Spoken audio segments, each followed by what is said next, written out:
Hi, Brian. Offensively, what's the biggest thing that you're curious about this spring? Is it finding a solidified five on your offensive line, or is it something else? Like, what are you most curious about offensively? I mean, everybody's out there working and trying to improve and get going. Like you said, finding that the chemistry up front. It isn't just finding five. You want to find 6 or 7 guys that you can play, because things happen just like last year. Certainly, tight end is something that's of a concern for us, just because there's not a lot of experience there. Mitch is not practicing this spring, but he'll be back in the preseason, and that'll be good to have a veteran presence there. I think he's going to hopefully have a big impact on our offense. But replacing Ruck will be important, because we have some young guys that just haven't played a ton. But looking to see what G. Scott can do is he's put a year in, and some of the young guys are going to have to step up. So, the running back position, obviously Trey played last year, Mayan played last year. It'll be good to see Evan Pryor. He had a really good offseason, so looking forward to see him. A receiver, seeing some of these younger guys get out there. Obviously, in the Rose Bowl, we had some guys who stepped up, but trying to figure out what the depth looks like there. All these guys are going to play. And then watching the quarterbacks play, and just improve and learn and get more and more reps under their belt. I want to ask you about Todd Fitch real quick, too. Him coming back, his second year as an offensive analyst. He's got such a good resume. He's been an offensive coordinator many, many years. Just how much does he help you on that side of the ball? I've known Todd for a long time, so his presence and his experience and friendship, quite honestly, means a lot to me. Helps in a lot of ways. Just another guy in the building that really helps in a lot of ways. Helps with the other coaches. Very, very good coach with a great background, and he's a huge asset for us. Front row right, Stephen Means, Cleveland.com. Ryan, obviously, speaking of wide receivers, you guys had 5 routinely in 2019. You got basically maybe 2 with Christian Harris, and obviously Jackson. Obviously, he's back this year, but outside of him, are there other guys you feel comfortable with? And how many do you feel like you can play one game? Yeah, we've typically played 5 or 6. Like when you think back on when Terry was here, and Paris, and Ben, Austin, KJ Hill, Johnny Dixon. We've typically rolled a lot of guys, and so we'd like to do that. And really what you do is you try to find 1, then you try to find 2, then you try to find 3, and you try to find 4. And as many guys that deserve to get on the field and get reps are going to get reps, and we typically like to roll those guys if we can, but they have to get out there and earn that work. We have some really intelligent guys out there. I watched Cam Babb work out there, and he's learned a bunch of different positions. Same thing with Emeka. Julian's learned a bunch of different positions, so it's good that there's some versatility there. And we do have some decent depth out there. Some guys, even Xavier Johnson, Sam Wiglis. Looking to see what Jalen Ballard can do. So some interesting guys this spring, and they're certainly going to get an opportunity to compete and just build. But this is just the start, and the way we look at it is, these 15 practices lead into preseason, and then preseason number 1 is that 16th practice, and we just keep building that body of work. So good start, but excited to go. We're only 2 days here, then we go on spring break. And these 2 practices are a little bit more of an OTA style, and then when we come back off a break, then we start to dig into the practices. And so, but this is a great week for our guys on defense to kind of dig into that, to the O-line to start to learn about some of the new techniques and ways that Coach Fry is going to be coaching those guys. So it's been a good week, but across the board, guys are going to get a lot of reps and look to improve, and the wide receiver position is certainly one of them. It felt like Jaden, there was a bit more of a developmental curve compared to Marvin Ward when he got there. Have you seen that over the past year or so? He just got one of the most improved awards in the offseason with Coach Moratti and his strength and conditioning staff during our Champions lunch yesterday. He was recognized in that area just for his work every day, his accountability, and just physically his physical gains. And so that's huge for him, and he's somebody that could provide a huge boost to our offense, because he does have the ability. So now it's time to go put it on the field. He's put a lot of work in these last 7 weeks. Right next door, Joey Kaufman, Columbus Dispatch.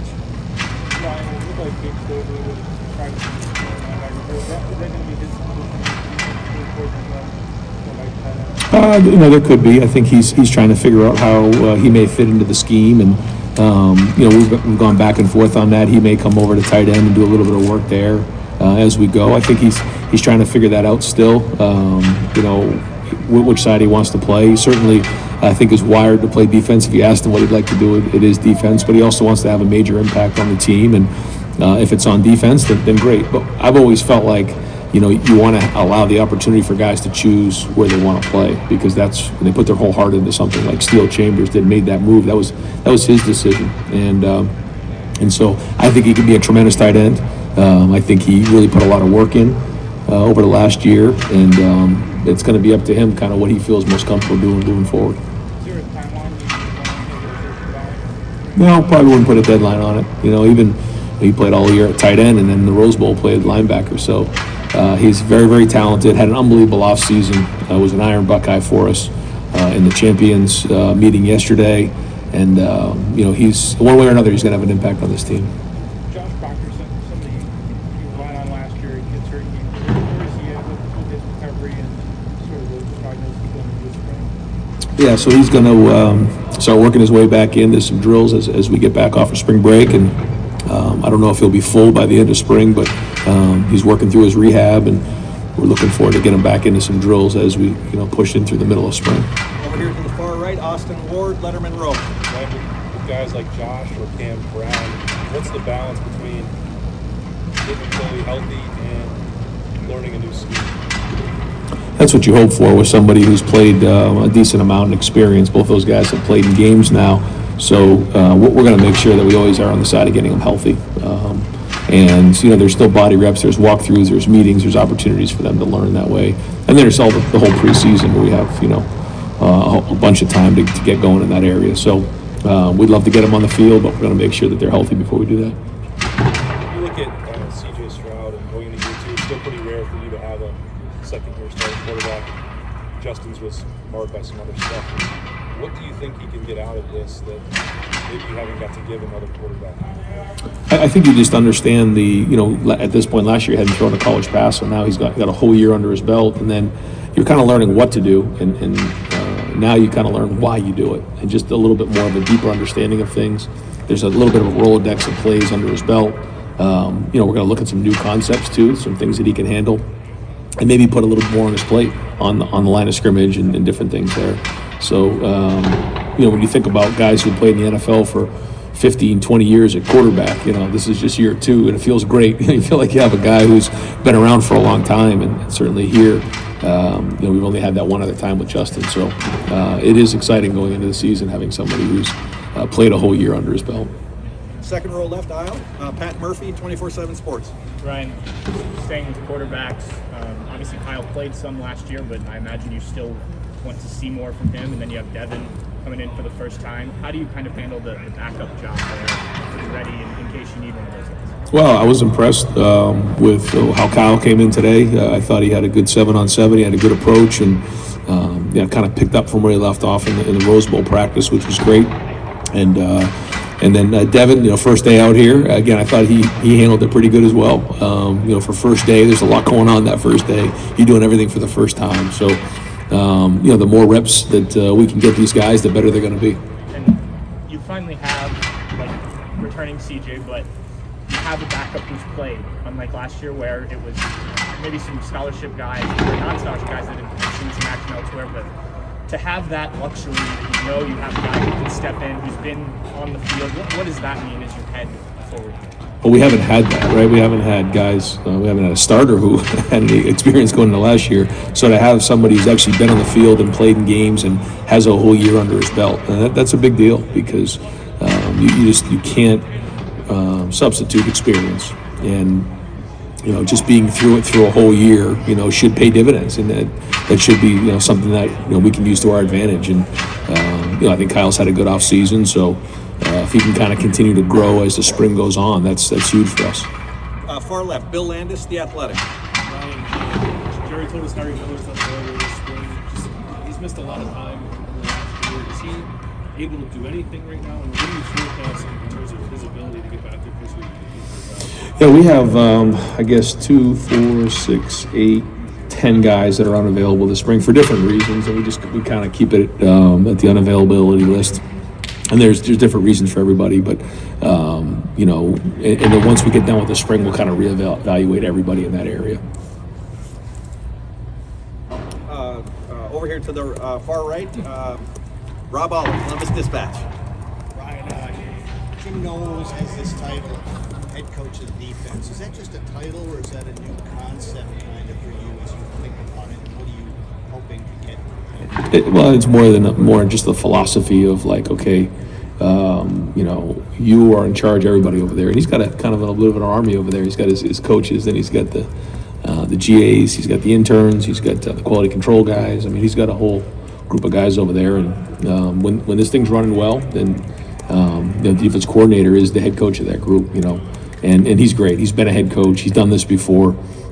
He doesn't need a whole lot of direction, but he also understands that we have a culture here in place and a lot of pride in what we've done around here. So I think he's jumped right in, bought into that, but also at the same time, taking this thing and run. And you can see why he's had success. He's very organized, a very good communicator, and has a really good scheme. Cornell, Duke, smart guy. Yep. Is it, maybe an odd question, can you be too smart in football, or as a coach that you're overthinking things, and if that makes any sense? Well, I think he's very intelligent, and I love being around really smart football coaches. And really, when you talk about experience and doing things over time, you learn and you grow as time goes on, and you try to figure out what that balance is of, new things, whether it's special teams, offense or defense, or just doing the things that our guys know really, really well. And really good coaches can teach multiple things and scheme and plays and defenses and execute them at a high level. And that's really the work that is done during the off season, so that when you get in season, you can pull back on that. And that's really what we're doing right now. It's about the training and the meetings and utilizing the time on the field during the walkthroughs and the individual drills. And to me, the average coaches are the ones that just kind of let's just get the team and try to coach it off the film. I think the really seasoned good coaches do some of their best work in the meetings and walkthroughs and those type of settings. Right in front, Nathan Baird, Cleveland.com. Mitchell Melvin working with the defensive line, I guess, just where does he fit in position now? Is it something that you speak pride there? Is that permanent? Well, we think that his skill set allows him to do a little bit of both, so we're going to kind of cross-train him in that area. But his size and his ability to rush, is going to give us some different things. And him being able to put his hand in the dirt, he'll work with Larry a little bit, and he'll go over with Jim and work some of at linebacker. But we're going to try to do the best we can to have as many of those kind of hybrid guys to make the defense guess a little bit and not be as predictable with the front. How much of those things are coming now from, I guess, just the fresh set of eyes that you're getting from Jim and Perry and Tim? Are there other instances of that where they took a look at this roster, they saw guys through the winter, and they said, this is a better fit, or got some new ideas? Yeah, that's really what it is. But we've been really careful to do that because we're not on the field yet. I think that will happen organically over the next month once we get on the field, because just watching somebody on the during the workouts, you can tell some different things like we've done. Mitchell's one example of that. Cade kind of fits in a little bit of that world too. But once we get on the field and these guys get a chance to see him move around, identify, diagnose, run to the football, work some of the techniques that they may need to do those job descriptions, then from there we'll kind of adjust. But we're going to start off like we do, which is our base defense is 4 down and 2 linebackers and 5 DBs, and then we'll kind of grow from there once. And that's really what college coaching is. It's adapting to your personnel and trying to figure that out. And our guys are getting their arms wrapped around that now. Back row right, Jeremy Birmingham, Letterman row. Hey Ryan, last year when CJ sat for the afternoon, he was hard shouldering. You mentioned something to the effect that he needed to decide if he wanted it, or something to that effect. That he would need to decide if he wanted to take that role or be the guy. Now that he is decidedly the guy, quarterback, how do you guard against that potential complacency, knowing that he's sort of entrenched now, heading into this spring, where there's maybe not as much pressure on him to come out and be perfect every minute? Yeah, I think when you dive into CJ, you realize he's highly motivated. Just the way he came out and played in that Rose Bowl, you can see that he comes out with the mindset that he has something to prove every day. He does. That's just the way he's wired. I think that's what gives him an opportunity to be great. Is he great yet? No, he's not, but he's on his way there. And I think it's that approach of I have to prove myself every single day. And I think that's just the way he was brought up, just the way things have happened in his life. And I expect him to be that way throughout the spring and into the preseason and then into next year, because like you said, there's still a lot to prove, and I think that's just the way he's wired, and he's very competitive in that area. I'd be remiss if I didn't ask about Cam Martinez back catching punts a little bit. I mean, is this just a byproduct of trying to find a role for him as the secondary changes? Is it just his skill set fits there so well? I mean, what is it that you guys are looking for out of him this year? No, he's kind of transitioned pretty well to the nickel position, and I think that's going to be a pretty good role for him. That's a position that I think fits his skill set really well. This time of year, we're going to try everybody back there. As you know, he played offense and has really good ball skills. You saw a couple of the interceptions he had last year. I mean, that's really one of his strengths. So, we're always trying to train guys, especially in the spring, in the return area, because you can get into a season and get short in that area. So, always trying to look for guys who can do that. Right in front, Colin Gate, Rivals. Over the course of this offseason, have you seen kind of a different energy specifically with the linebackers, with kind of Jim Knowles in charge? Have you seen kind of like, or what has that been? Anytime you have a change, there's just a different approach and freshness to it. And I don't think that's anything other than just a new look and a new start. And so, anytime you're new like that, you kind of want to prove yourself and show your worth. So there's a little bit of that bounce in their step. I'm just curious, I mean, obviously, Skil Chambers is coming into his first offseason as a linebacker. What have you seen from him? Does he have an increased energy? Because it seems like there's a lot to prove with him kind of a full offseason training as a linebacker instead of next week. Yeah, I think the expectation is that he's going to play at a high level this year, along with the other guys who got a bunch of reps last season. When you think about the year before, when you had Pete, Tuff, Barron, and Justin, those were guys that the year before that one were okay, but then they came back in a really strong, 2020 seasons.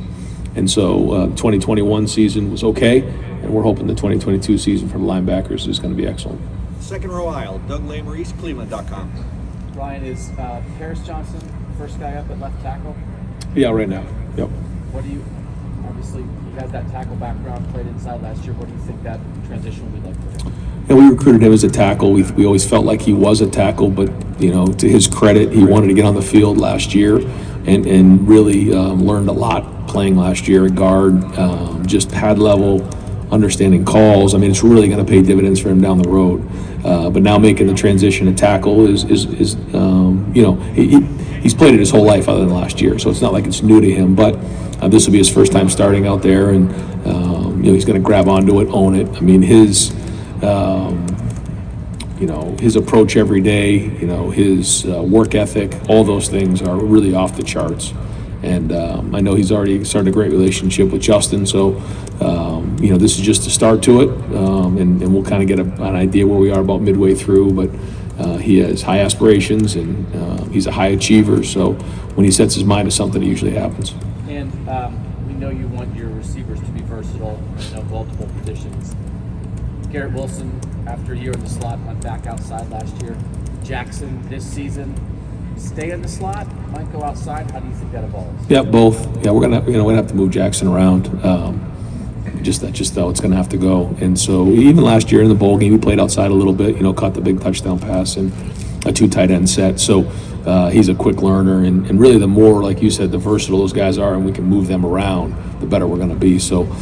I don't think there's one guy that's just learning one position. I think they're all learning multiple positions right now, which is really the way it should be done. Is that moving guys around, especially with Jackson, is that to help just free up some other opportunities for other guys, or is that knowing every defense in the country is going to be trying to stop Jackson Smith and Jigba, and you want him all over the place to make that more difficult? Both. Yeah, I think, but when you take away Jackson, then, we also have the run game, and then we have some other good receivers too on the outside. So that's the idea, is when you have that balance, and if we can get some play from the tight ends too, and even Trey out of the backfield in terms of the passing game. Now there's going to be some one-on-one opportunities, but there's no question there's going to be times where guys are going to try to double Jackson. We'll have to be creative in that area, but they can't do it every play, because then they have to give up some other things. And so we'll try to figure out ways to do that, and part of that is moving guys around. But another part is just, making sure that we get everybody on the field and guys are playing. And I think that's important. Second row left, Dan Hope, 11 Warriors. Ryan, you mentioned, Jaden being one of the most improved guys in winter workouts. Were there some other guys who really, caught your eye with their improvement in winter workouts? counts this year? Yeah, I probably will forget all the guys that got recognized yesterday, but just offhand, a couple of the young corners, J.K. Johnson and also Jordan Hancock, were two of the guys that were recognized as most improved. I know I'm going to forget some guys, but it was good to see those guys get recognized. They, both put their work in last year. J.K. got the shoulder, and Jordan spent some time on a scout team, really worked hard, and they really put a great off season in. So I know they're looking forward to get on the field and practicing here. And in terms of leadership, I know you have a couple captains coming back. Are there any other guys you've really seen so far this offseason step up and really take on leadership roles? Yeah, so what we did in the offseason, not to get into too much of what we did, we decided that leadership was the number one thing we needed to get done in this offseason. And so through a process, we ended up explaining to everyone what leadership was, asked who wants to be the leaders of the team. They then volunteered. We then voted, had a voting system to vote guys onto a leadership committee. We voted 24 guys onto that leadership committee. And then during the off-season program, we assigned 12 squads. And in those 12 squads, 2 leaders were assigned to each of those groups. And through that 7-week period, we really forged a lot of leadership throughout the group. And there was a lot of ways that Coach Mick and our strength and conditioning staff did that. A lot of competition. If somebody was late, there was community service on the weekend for the whole group. And so a lot of accountability, a lot of feedback. And I think this is probably the best we've done in an off-season of forging leadership. And that was a group of 24. Not that all 24 were great leaders. Some of them were, some of them weren't. But there was a lot more leadership based on what we did the last 7 weeks than we've had in a while, and that was encouraging. Right in front of him, Bill Rabinowitz, Columbus Dispatch. Yeah, kind of building off that. How much did you sense that as a need coming in after last year? Because, leadership, you had some leaders, but maybe not enough. Did you sense that? Yes. Yep, and I think part of it was just how young we were. We were really green, and guys were just trying to get lined up and play and do well. But when you have a team who has the experience we have coming back, now you can put some more focus on leadership. And that's what happened in the second half of the Rose Bowl. Was the leadership stepped up at halftime. We didn't have that in the Team Up North game. It's just the truth. And so when you think about some of the games we've had here, like the Big Ten championship game against Wisconsin, we're kind of reeling at halftime. We come out and play really well in the second half. There's going to be opportunities like that, and we really wanted to kind of focus on that over the last 7 weeks and try to create as many of those situations as possible that when we get our backs up against the wall, we need guys to step up. And so that's been a focus and identification. I think we've really made a lot of progress there, but the proof will be in the pudding here moving forward.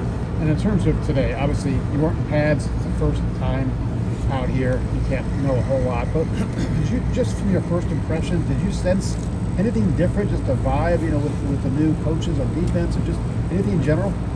I mean, it was a start. Like you said, it wasn't pads or anything. So we'll see. The newness of day one is always something that's pretty uniform across the board. Guys are hustling and everything like that. But we'll find out. The good news is, you don't have to teach everybody where to go and practice or where to huddle and all those type of things. Now on defense, that was all fresh and new, and I thought it was well organized for day one. But there's a lot of familiar faces out there, which is a little bit more of a comforting feeling than we did at this point last year. And one quick one on Cam Babb. What kind of role do you think he can play this year? Is he fully healthy? Yeah, I mean, right now he's full go, and I could talk for hours about Cam Babb and what he's done, being a captain and everything he's been through. And so, we're Cam Babb fans around here. Everybody loves Cam, and he's had a really good practice today, and so we'll just keep pushing forward. And if he can stay healthy, he's going to have an impact on this offense for sure. Got time for just a couple more. Right next door, Clay Hall, WSYX. Ryan, you talked about toughness being a cornerstone, and maybe that was the principal criticism after a couple of losses, certainly Michigan. How have you tried to up that issue and become, and maybe it's tied into leadership? Yeah, I mean, I think there's a lot that goes with that. We certainly played tough in a lot of spots this year, but there were times where we didn't. And but that again goes back to the off-season program, and it goes back to leadership, and that's where we've been really focused our time over the last 7 weeks. Right behind him, final questions come from Tim May, Letterman Row. Yeah. Ryan, as you look out there today and you're watching the defense, how curious are you about what's going on over there? If you follow, I know you're the head coach and Sure. running the offense, but what did you just notice about this different about the stand-up Leo guy? I don't know how much y'all even got into that, but how curious are you about what you're watching there? I mean, you can tell it's very well organized and it's very well thought out, and there's a reason for everything. And I just like how everything's systematic about how they teach, and you can give different looks for the quarterbacks, and I think that's a good challenge for CJ, and it's a good challenge for us. But you can see where if you're not prepared for it, it can really give you some strange looks. But at the same time, the guys are well taught and they're playing with really good technique. So at the end of the day, it's about, pad level, defeating blocks, and tackling. And I think that's the combination that so far we're seeing, but, got a long way to go, is, the schematic challenges that you see, but also being fundamentally sound and being well coached. And what told you that Jim Knowles could be a good teacher? Like you just talked about a while ago, a lot of people are smart, Yep. but they can't teach. I mean, what just was a tip-off as you were looking at him Yep. that he was a good teacher? Just calling and asking around. I had a long conversation with Coach Cutcliffe. It was unbelievable just being able to share with me, and that conversation was something I really appreciated. But in that conversation, he just kind of explained what exactly we're seeing right now, and a couple people that knew him and worked with him, and just ask enough about people who have worked with him. You really learn about people when you're with them every single day, which is what we do during the season. And you just have to call and ask around the people who've been around the most. Hey, one other quickie. I would think the loss of Josh Proctor when he came last year so early was a big blow to this defense, what he maybe brought. Are you already projecting seeing him on the field again, even though he can't necessarily go throughout spring? I mean, just what would his presence, I guess, mean to this defense? Well, we have a lot of safeties now who have played because of last year and because Josh wasn't around. So there's some experience back there, which is good. That I think maybe, when Josh went down early in the season, there's a little bit of a panic, but some guys stepped up and did some really good things. So it certainly will be great to get him back and get him healthy again. But we also have some other guys back there that have had really good off seasons and played well last season. Not good enough, but that's another year under their belt, and so they'll come back and be stronger this year. So we have created a little bit of depth there, but we all know what Josh can do, so it'll be exciting to get him back.